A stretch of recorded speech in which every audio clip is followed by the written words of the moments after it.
Hello, everybody. I just wanted to do a quick recap of what went down, with the EMEA Masters, watching Los Ratones' journey. First and foremost, I'm very, very proud of my community in terms of what we managed to do. The League of Legends community, the RAT community, everybody that swung by.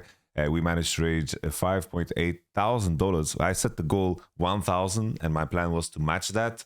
And then we just broke that almost instantly. So I'm extremely, extremely proud that we managed to do a little bit of good. Of course, the situation in Gaza is very dire, and this is a charity that does what they can with what's available to feed as many people as possible. I'm very, very proud of the community that we managed to do so during the stream. I also did walk 80 kilometers, and my calves are still kind of burning. I managed to drop, I believe, in the span of 2 weeks since I got this walker, I already dropped 4 kilos. I'm walking so much, and it feels fantastic to be able to do so many good things and positive things at the same time. And the reason I'm making this video is not only because, highlighting how insane it is that Los Ratones managed to do, of course, what they've done, which is an incredible feat in terms of streaming the scrims and doing everything streamed and putting themselves out there at the level that they did. And at the same time, in terms of what they've built and this roster and the right people coming together to really, really make sure that this makes sense every step of the way. That is something that is extremely difficult. I think it was very cool that they showcased all sides of it. They showcased the hardships. They showcased, moments where people were under stress, under pain, and they showed the highs and the lows, and they managed to showcase the most beautiful thing in competition is that when you face hardships, the beauty of overcoming that challenge. Because I'm fairly certain that for the boys, when they won that Game 5 banger against Supermassive with the beautiful Cho'Gath Lucian Nami draft, that Game 5 probably felt a lot better than winning in the finals in the end, because overcoming challenges as a group, that is truly something that I hope every person in the world gets to experience, because there is so much beauty in that. When you look to the left, look to the right, obviously they are playing online, but in theory, knowing that you're going through something with your brothers and you find motivation beyond yourself, I think that's extremely, extremely beautiful. And I think the story was just fantastic. Two things I wanted to address in terms of how the community reacted and certain talking points that occurred. The first one was in regards to it is bad for the scene that the main ERL tournament was won by a bunch of veterans that have gone to the World Championship, have won, done super well in the LEC. Reckless, of course, former, world's finalist, was at Worlds with SKT, whatever, all that jazz. And that's a load of bollocks. First and foremost, EMEA Masters is an open tournament. You can qualify to it in many different ways, and you can treat that competition however you want. What is the purpose of EMEA Masters is something that you define yourself, as long as you remain competitive, because it is a competition. If you find ways to outcompete the others, you have done better than the enemy at that competition. And often when it comes to player recruitment and so forth, the most amount of volume that occurs happens, of course, in the ERLs itself, where they play a lot more games, especially because EMEA Masters, more recently, the format is a lot tighter and shorter. But the additional layer that Los Ratones being in this tournament put these teams like TP, Supermassive, IJC in front of so many more eyeballs, and that, of course, matters super much. In terms of the impact that has on the visibility of these players, I think is something that cannot be measured. And having such a massive spotlight, because Los Ratones was put together and they were in this tournament, is a massive positive for all of the players that have ambition to do more.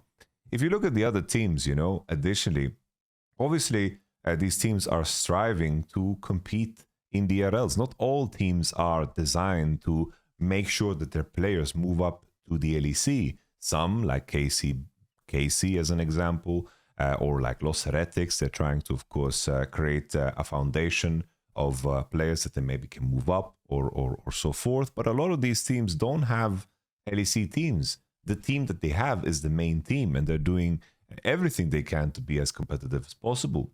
So that's the main thing. It's like the better the competition, the better it is for the growth of the players, and the better it is for the experience of the players. So saying Los Ratones winning this tournament is bad for the scene is very, very delusional. Because in this moment, you had players that got exposed to a lot of experience, playing against Nemesis, playing against Crowny, Reckless, and so forth, and being in that spotlight. And this effect and this impact cannot be understated.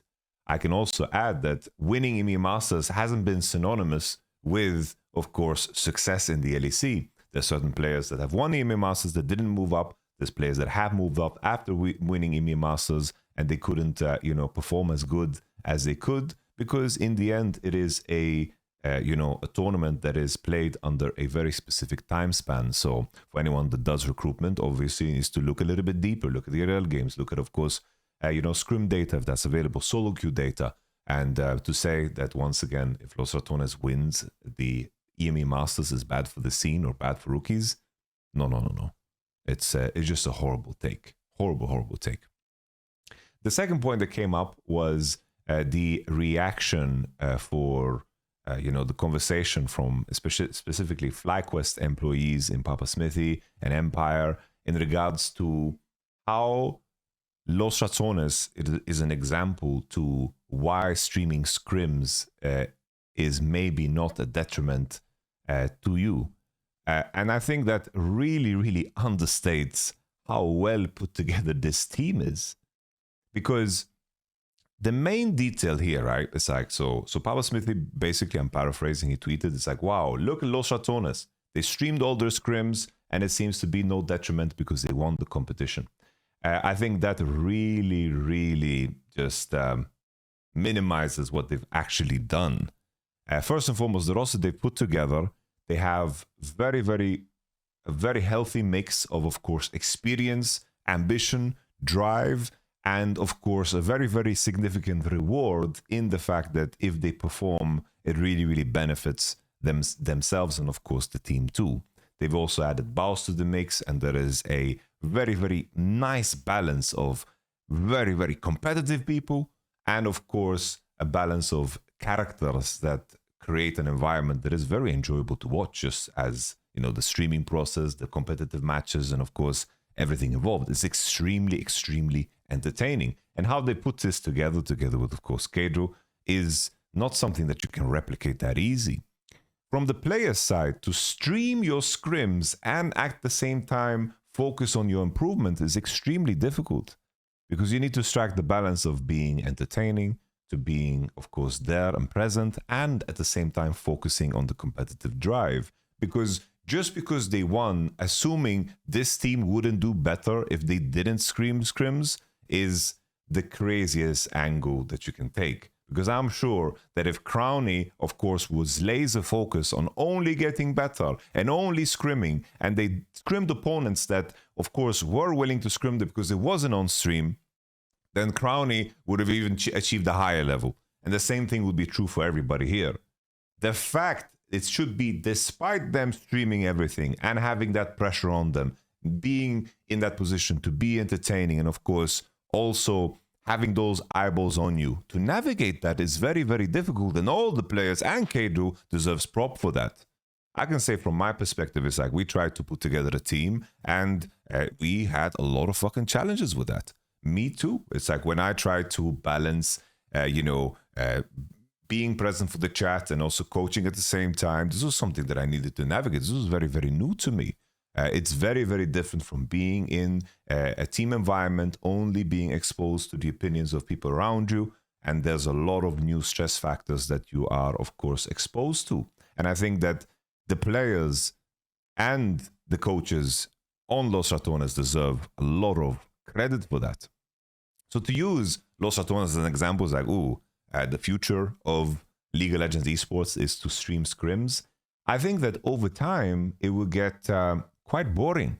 I think that it isn't the same thing because in the end, it's like you have hired players most of the time because they're damn good at the game when it comes to the competitive side and the teams that are there.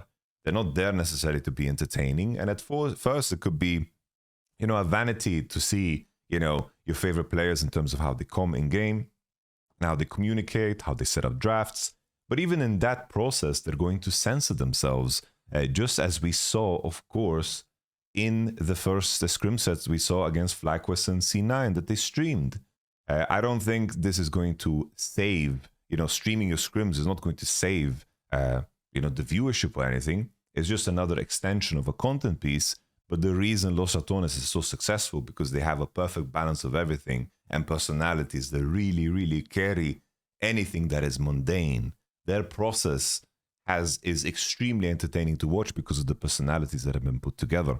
So I don't buy into that idea that, there was no detriment here for, of course, Los Ratones because they streamed their scrims. No, they managed to succeed despite of that. And I think that's extremely, extremely impressive and really, really adds to the fact that they managed to do it. Molecule himself said, definitely lose some edge, definitely have fucking insane players, but the disadvantage is overstated. Don't think teams abuse the info we give out either, though. I think in terms of seeing the finals, we saw also that Maokai, Azerbaijan as an example, there's certain things to digest and certain things to not digest. Managing that information is definitely something that is a skill too, because obviously teams are not used to prepping against a team that puts everything out there. That's also, a different circumstance, but they should be able to do better than that, Like imagine they didn't stream their scrims. Maybe teams didn't know that Nautilus Flex was a real thing and they would put it top, but people saw that coming already due to scrims. And I think the main disadvantage overall when you stream scrims is the added pressure in terms of knowing that everything that you do is scrutinized, and putting yourself through that perspective and through that lens is the difficulty of streaming scrims. Because I assure you, the C9 FlyQuest scrims, they were very, very censored. The coaches censored themselves. Everyone, how they behaved was very censored and very squeaky clean, because, team environments can be very, gritty and, maybe vulgar at times. So this idea, my biggest takeaway from Los Ratones EMEA Masters run is a team who streams scrims and comms seem to be almost no competitive disadvantage. I think that's silliness. I think that's silliness after silliness. Los Ratones is a heavy, heavy outlier because of how well put together this team is and how everybody involved really, really has so much to gain and, have genuine, love and support for one another. And I think that, once again, I repeat, extremely impressive that they managed to get it done while streaming, while, of course, scrimming, all of like doing a broadcast about it. So, I repeat, 100%, if Los Ratones didn't stream their scrims, had access to all of the scrim partners that they would, LEC players and so forth, and they played solo queue, off stream and so forth, they would have been an even stronger team at this tournament. And that would have been insanely scary. So let's not be deluded here. Let's not be deluded at all about what this actually means. I think, if anything, it just means that people crave, fantastic personalities giving back to the scene. We see that in Kameto. We see that in Kedru. We see that when Ibai is involved too, of course. And I think that is the future more so than anything else. And I'm curious if LEC finally get to the point where there's going to be an open guest spot, because that, for me, will give opportunities to organizations like Los Ratones to, of course, really stimulate the viewership and add something very fresh and unique to the competitive environment. So I hope this makes sense. I rambled a bit because I wanted to address these two main points because they kind of bothered me in terms of reading it, because I don't like when people minimize the achievement of what Los Ratones have done here. I think, bro, like we tried to put together the team with Perks, Jankos, and Leader, and we folded, at challenges that came our way. The buy-in, the alignment, the effort, and of course making sure that you can fight through those challenges and at the same time manage streaming and playing competitive at the same time is a very, very difficult task. And I give props to everybody involved from the Los Ratones side for managing to piece this together, because it's insanely difficult. Very, very difficult. They just made it look easy, especially in the end. All right. And finally, I can add a little update from my side. As I'm wrapping up this video, I'm going to head into tryouts. I'm cooking up a team that is going to be very, very focused on, of course, let's say up-and-comers that are going to cherish the opportunity and really, really want to put in the work. So we have that, and I'm hoping to give to these players what the tools they need to elevate themselves to the next step. And the same is true for Dom Jake too. The Ruddy Sack ain't dead yet, but we are gonna learn from our mistakes, and we're gonna learn from what Los Ratones has done too. So that's exciting. That's exciting. Thank you.